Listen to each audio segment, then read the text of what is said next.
three new conditions. This is a uplifting topic. This is solid. There are three new conditions under the PACT Act. Jason, I'm going to share my screen here. Let's do this. Please do. There we go.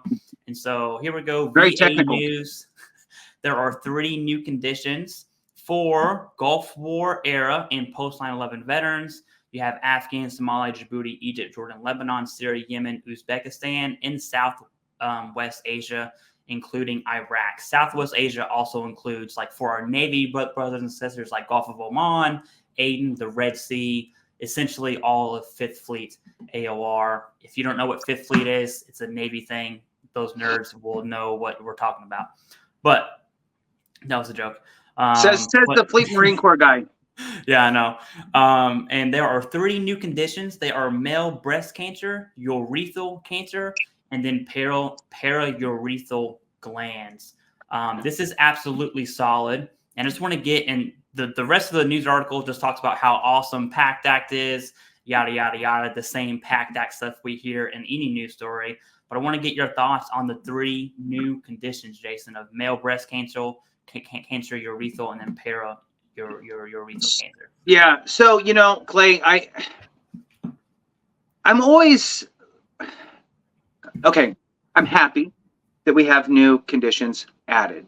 However, that's the easy part. Anybody can say that. Anybody could talk about, great, we got new conditions. That's awesome. And those are going to be wonderful and all that stuff. And it's the weirdest world that we're in, right? It's VA disability compensation topics that the worst situations you're going, yeah, that's great. Oh, you have that? Awesome. I'm so glad you're effed up. That's wonderful. Now you can get a higher rating, right? So yes, it's there. That's good. It needs to be. Here's my message, and I hope that people are listening and watching, because this is from the heart that I'm going to tell you this. If you served in any location that has presumptive conditions tied to that area and time of service, and quite frankly, even the right around the edges of that, you need to read through all of those conditions, and you could not have any of them. You could be 100% fine, good, zero problems with you. Take the time to read through all of them. If your primary care doctor is not VA, print that out and take it to your doctor and say, I'm more likely to have these than other people. You want to catch this type of stuff as soon as you can, because it would suck so bad to have any cancers, right? So the fact that the VA says, you don't need to prove that it came from there. We know it did. You're more likely to get that than your civilian person that's hanging out in Tennessee. So good luck with that. The fact that the VA creates a presumptive list of conditions solely based on you were in a location during a specific time frame means you need to take it seriously. And I get it. Look, if you're 30, 40 years old and you feel great, we all feel invincible, right? It's not going to be my problem. And my wife has this conversation with me about, why wouldn't you just eat better, take a little better care of yourself, be preventative, instead of waiting for some doctor to go, you're all messed up. Now you need to take this, and this. And then you go, man, I wish if I only would have done that, right? Mm-hmm. So all I'm saying is prevention and early detection is way better than most conditions that you could get service connected for. I'm just saying, right? At the end of the day, you'd much rather not have cancer, I'm guessing, than be 100%.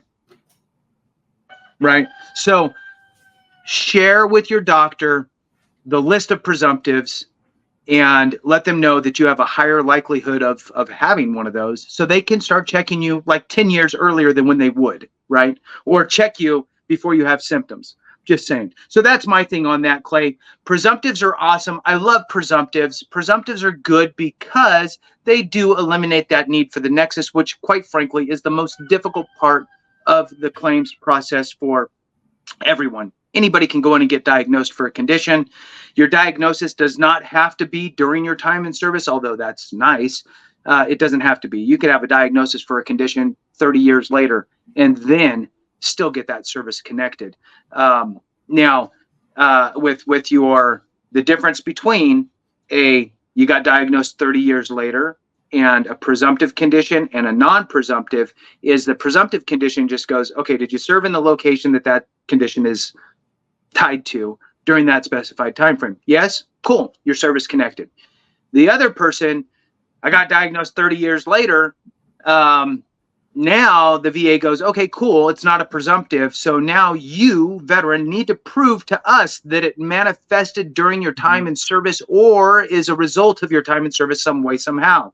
So then you're digging through medical records during your time in service, looking for any notations or any complaints about that condition. You're trying to get buddy statements. You're trying to do all of that, your Nexus letter and all that stuff. So presumptives are awesome in that way. With that, Clay, I'm going to kick it back to you because I did ramble and I had my heart moment. So we'll give it to you. No, that's good. I'm curious as to what prompted the VA to add these conditions. And I want to double down on what you said about basically getting seen for those presumptives. And I want to think a step prior. So if 1 or 10 veterans have this condition and they were all in Iraq, that means nothing, right? If everyone has that relationship with their VHA provider, and then 1,000, 2,000, 10,000 veterans have this condition and it all stemmed from Iraq, that's when presumptives start getting added. That's when people start noticing what's going on. So there's such a huge healthcare side of the house to that. And really, and I always say this about PACT Act, because people undersell PACT Act just because the internet really has kind of oversaturated what PACT Act actually is. And just to bring it home to everyone, the only reason the PACT Act exists is because the Vietnam era veterans got shafted for years. A ton of Vietnam veterans already died, and PACT Act is really for the DIC survivors, right? Which is just insane to even think about. And so the Gulf War era, the post 9/11 era, were kind of like the Madonna babies, right? Where we have these benefits to us right now instead of waiting, let's see, that was like mid 60s. And so for Gulf War era post 9/11, let's just use 2001. That would be 2061 is whenever we would get benefits for post 9/11. That right. would be, could you imagine?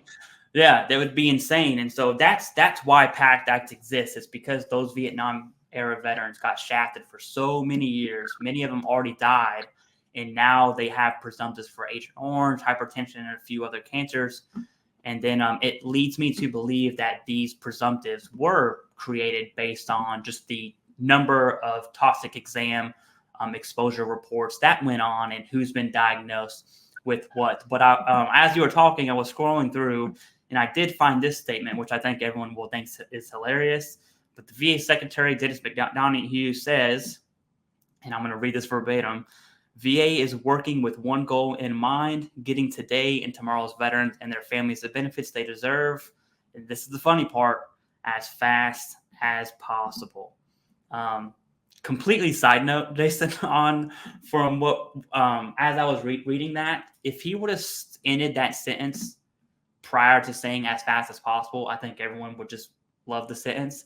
But it's just really funny to me that the VA wants to preach as fast as possible when it's like, whoa, I don't think that's the truth, because claims are taking an absolute long time, especially higher level reviews. I have multiple friends that are past a year for a higher level review, which is just insane. That's a total offshoot of the 3 new conditions, but I saw that and I couldn't not talk about it. Yeah. Well, and that's why he said it, right? So, it's not, within a certain amount of time. It's just as fast as possible. That doesn't mean anything. It's just fluff to combat the irritation of delay, right? So here's the interesting thing, right?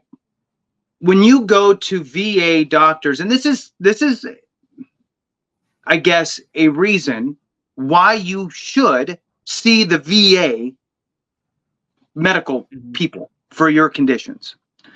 Because when you do get diagnosed for things and you do have things that are found out within you, they have all the analytics, right? As scary as it is, but it is important to be able to go, okay, this person's this age, they served in this area, this area, this area, they have these conditions, bam. And like Clay was saying, when you multiply that over tens of thousands of hundreds of thousands of veterans, millions of veterans over the nation that served in those same exact kind of areas, locations, time frames, all that stuff, they could figure out what is more likely than not to occur in these people, cross-referenced with civilian data and all that stuff. There's a whole bunch of glasses pushing up people, and I wear glasses, so whatever. I wear contacts and glasses. And now, because I'm older, I also have readers everywhere. For those that know, God, man, I tried to just buy one pair, right? And just have that one pair somewhere. No, that doesn't work. You have to have some in your car, have to have some in your office, have to have some in the living room, have to have some in the bedroom. And I got like multiple in like and then they end up all in one place. It's the weirdest thing. And then you got to redisperse them. All right. So anyway, side note. So the VA, right, has that ability to look and figure out what is kind of ticking up on wow, this is becoming more common. One thing that the PACT Act did that people don't really talk about because it's not dollars in your pocket, but in a weird way it is, the PACT Act allowed the VA a much easier path to creating presumptive conditions. They can now do it all internally and just deem things, obviously they have to have their checks and balances in place and all that stuff. They can't just, randomly start throwing weird things out there. So there's still a process, but instead of creating a presumptive and having it able to actually apply for that as a presumptive condition, instead of it taking like 5 years, now it's like a year. I mean, from the time that they do it to get it implemented, it's very quick because now they can deal with it all internally. And that is such an important piece of the PACT Act, in my opinion, that coupled with veterans that actually go to the VA. Now, here's one extra little piece on that. If you have a civilian provider and you love your civilian provider and that's who you want to see for everything, great, do that. But every once in a while, just make a general appointment with the VA and let them have an update on you with regard to new crazy things going on that could potentially lead to a presumptive. And I get it. There's certain things you want to share. There's certain things you don't want to share. Never sign over a blanket, go get everything you want from my medical provider on the civilian side. I'll grab the information. I'll pick out what I want to send to you. Okay. So that's really it, is the fact that they're able to create presumptives quickly with through the PACT Act, and the fact that they do it based on the resources that they have, and us, the veterans, being able to slice and dice, do all the nerdy things that you like, Clay, all the analytical stuff, right? The gigantic spreadsheet that you get to make graphs and stuff out of. Ooh. Oh yeah. How fun. Pivot tables and things. Yeah. Ooh. Okay. It reminds me of people will call it the burn pit registry, but it's much more than that. It's a whole exam. That exam does two things. One, collects data, which is what we're talking about. That data collection point is critical. So if you haven't done the burn pit exposure exam, okay, it's not called that. It's called the toxic exposure exam. If you haven't done that, do it. It's super easy. You can do it online. They'll give you a phone call. Then you have a phone call appointment to do the exposure exam. That's one, collects data. And two, if they say, hey, you probably want to get looked at for this, now you know, okay, I'm going to go get looked at for cancer or asthma or whatever. But that's essentially what we're talking about.